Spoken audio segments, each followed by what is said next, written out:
Well, with me live in the studio now is Israel's ambassador to the UK, Tzipi Hotovely. Thank you very much for coming on the programme. Good morning, Lewis. I want to pick up on some of those comments there from the US and also what seems to be the latest stage in on the ground in southwest Lebanon. But first, just want to reflect on what we reported on yesterday. The 7th of October, there were incredibly powerful and poignant ceremonies and commemorations yesterday. Many people in Israel and around the world. Just wondered what your reflections were on that day yesterday. Well, yesterday was one of the hardest days emotionally for all Israelis around the world and for the Jewish community here. We gathered together in Hyde Park here in London. Many people that support Israel showed solidarity, waving Israeli flags. A year passed, we still have 101 hostages. People are still praying and want to put international pressure on Hamas to make sure they'll be released soon.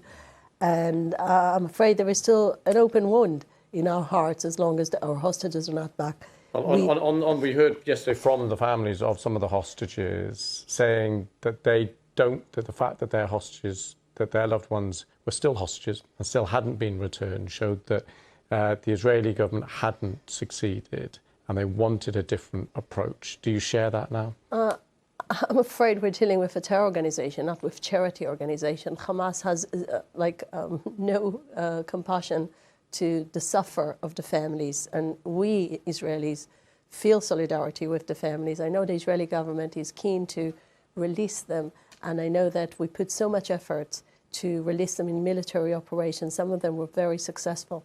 So I believe that the Israeli government is doing its best. And I know that since May, we said yes to every American proposal. So Israel said yes to the Biden proposal. We wanted to see our hostages coming back home. But unfortunately, Hamas refused to release the people that are still alive. And part of the deal is to make sure that each one of them that is still alive, we want to see him coming back home. And Hamas refused to do that. Well, there were times during the negotiations, clearly there were different stages and different opinions at different stages, but there were certainly times when Hamas was saying that it was actually Benjamin Netanyahu and Israel that were changing and making different demands from those stages. I don't want to go re-over those negotiations now, though. I want to move on to what's happening today in Lebanon, a new ground operation in southwest Lebanon. And we heard from Prime Minister Benjamin Netanyahu saying there will be no early end. Now, the UK, the US are calling for a ceasefire. How do you reconcile this difference between what Benjamin Netanyahu is saying and what the biggest allies of Israel, US and UK, are saying? I think we're missing a little bit of context when you're reporting, because today's the 8th of October. Last year at the 8th of October, Hezbollah made a decision, I think a tragic decision, to join this war by firing non-stop on Israeli people, on Israeli citizens, including killing 12 innocent children in a football game. Can you imagine British government tolerating the idea of over 10,000 missiles and rockets, UAVs being thrown and fired again and again on your people, including killing 12 innocent children in a football match? And the UK government would have said, we think the appropriate thing to do is a ceasefire. I think not. I think that your Prime Minister would have done exactly the same like Prime Minister Netanyahu. I think that every reasonable government would have protected its people. We gave 11 months to diplomacy to work. We gave a chance to diplomacy. It was our preferred route to go. And after 11 months, we saw no change on our border. Hezbollah was still sitting a few meters from the villages of the north, 60,000 Israelis being evacuated, being refugees in their own homeland. This is something we cannot tolerate. We need to make sure the Israeli people will go back safely to their homes. If a ceasefire is off the table, we watched what happened in Gaza, where tens of thousands of people have now been killed. Is that what is preparing to happen now in Lebanon? No, because there is nothing to compare between the Gaza situation and the Lebanon arena. They're totally different arenas.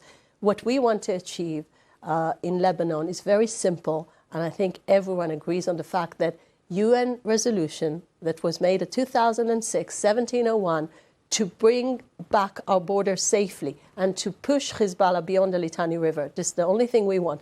We want full implementation of 1701. Diplomacy couldn't achieve that, so now it's the time to our military actions, a very limited, by the way, military actions.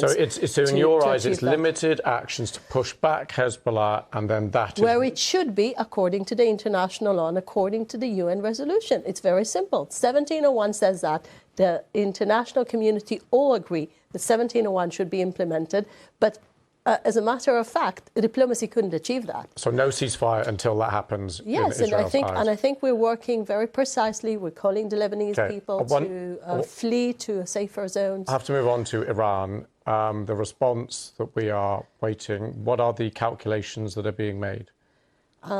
Let's start with what Iran did. Iran fired 180 missiles on Israeli citizens, targeting civilians on Tel Aviv, on Jerusalem. The whole country was under this fire on last Tuesday. 14th of April, 300 cruise missiles, ballistic missiles, and UAVs were fired on Israelis. We cannot tolerate this aggression. This is unprovoked attack on Israelis. This is ongoing destabilization of the region. Iran fueled its proxies. They're in charge of empowering Hezbollah. Response. I'm just saying, no country can tolerate that.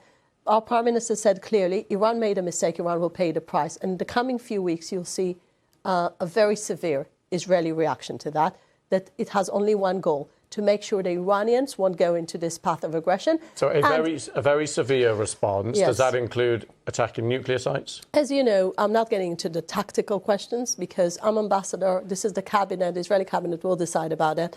But as ambassador, I do call all our friends around the world, proscribe the IRGC, including the British government, proscribe the IRGC, make sure the regime will be proscribed as a terror organization because this is what they're doing, and put more sanctions on the Iranian regime so they will pay the price.